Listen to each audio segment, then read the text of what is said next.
feed took so long to get going. There's a lot more technical details that are involved in live streaming. So hopefully the mic is working.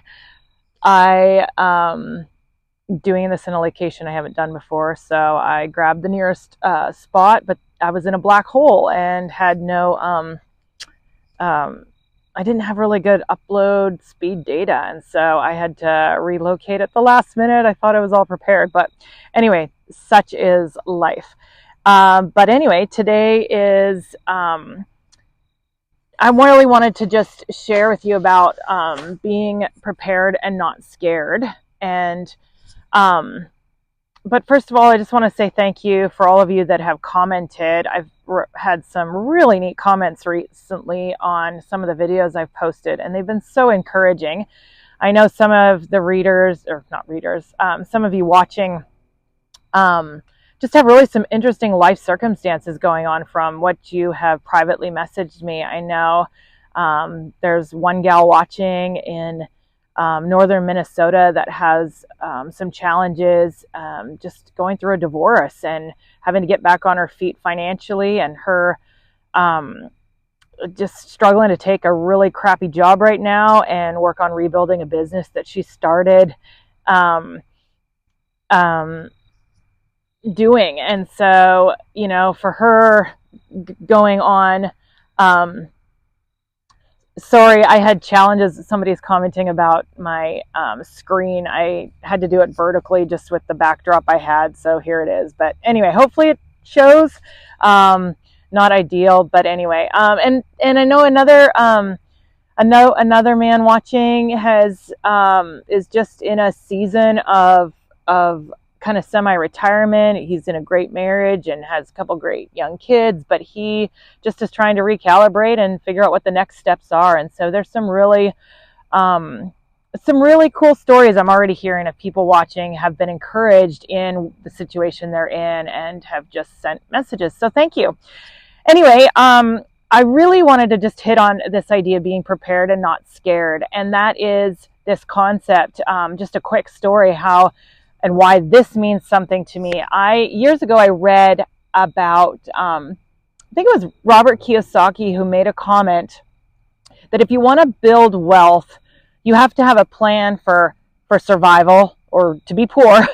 You need to have a plan to be in middle class, and you need to have a plan to build wealth. And when I first heard that in years before I got married, I was not... sorry, I have a new gimbal, and I am learning to use, I'm kind of learning how to use this thing and the remote controls. So anyway, he said that you need to have a plan, basically, for whatever you're doing. And with that plan, you need to you need to stick to it to build wealth, if you really want to build wealth. And the funny thing was, you know, when you're young, you think you know everything. And so you do what you can. And, you know, you think you often know more than people that are wiser and older. And I was one of those people and decided to just kind of skip I'm like, I know how to be poor. I'm just going to skip even middle class. I'm just going to build a plan for wealth. But the problem is you don't really build, you don't learn to build. It's like trying to scale and build $100 million business before you've built a $100,000 business or $1 million business. And so there's things that you learn at every step of the way. And so for me, when I got married, we decided to build businesses out of the gate. We started with 3 businesses.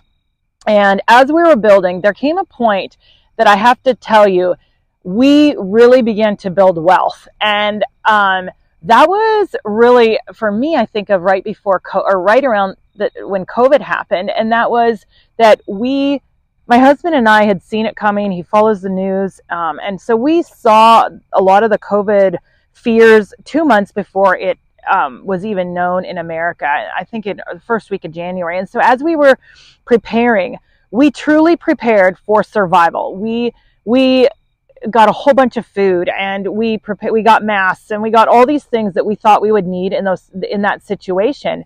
And it turned out we didn't need it. on that level. But I remember that when we had secured, I don't know how much food it was that we had prepared, nothing like hundreds of pounds of food we prepared so that our family had enough food for 3 months or more at the time. And I remember thinking to myself and even telling my husband, I felt like we were more prepared than we had ever been. And so, or more, I felt more confident than, I don't want to use this gimbal again, it's so frustrating. I felt more confident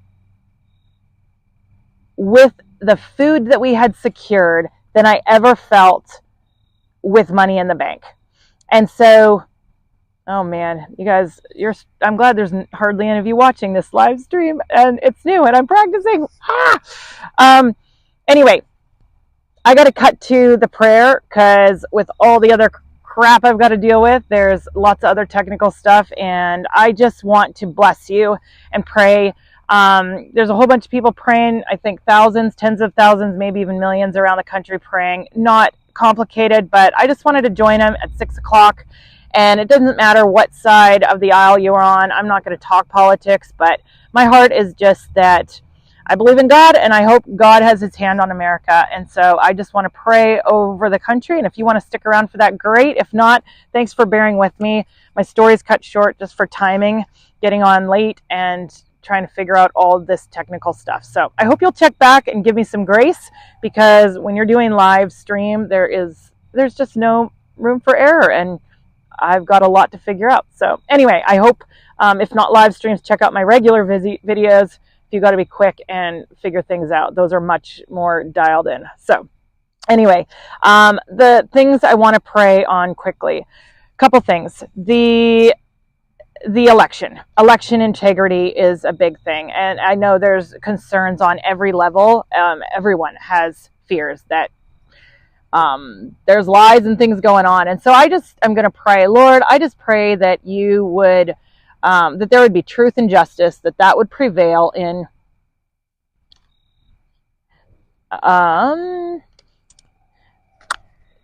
maybe I will just take one more time. So Lord, got to hold